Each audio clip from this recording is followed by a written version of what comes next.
A number of years ago, I had a conversation with a young man who was talking about a conversation with his campus minister. And he had a very sticky, very deeply personal, hard issue that he was going through.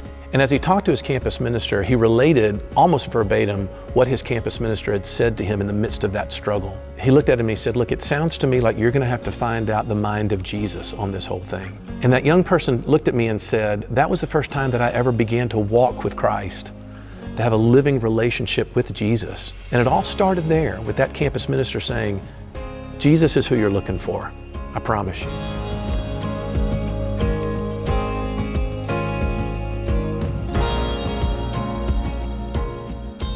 So my name is Les Newsom. I am presently serving as the lead pastor at Christ Presbyterian Church in Oxford, Mississippi.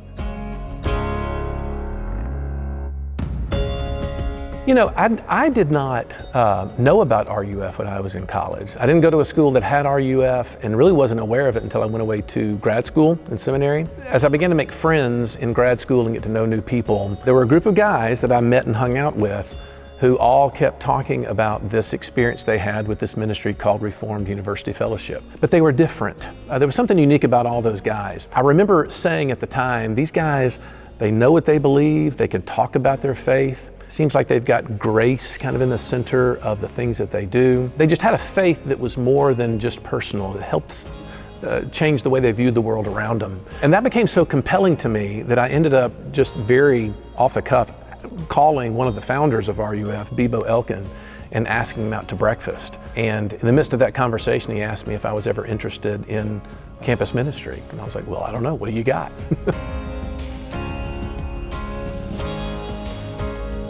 Yeah, I really think I was drawn to RUF because of a love of college students in general. College, for whatever reason, tends to be that time in which age meets experience in the life of a student. And they're asking and answering the most vital questions that they'll do in that time. They'll ask questions about their identity.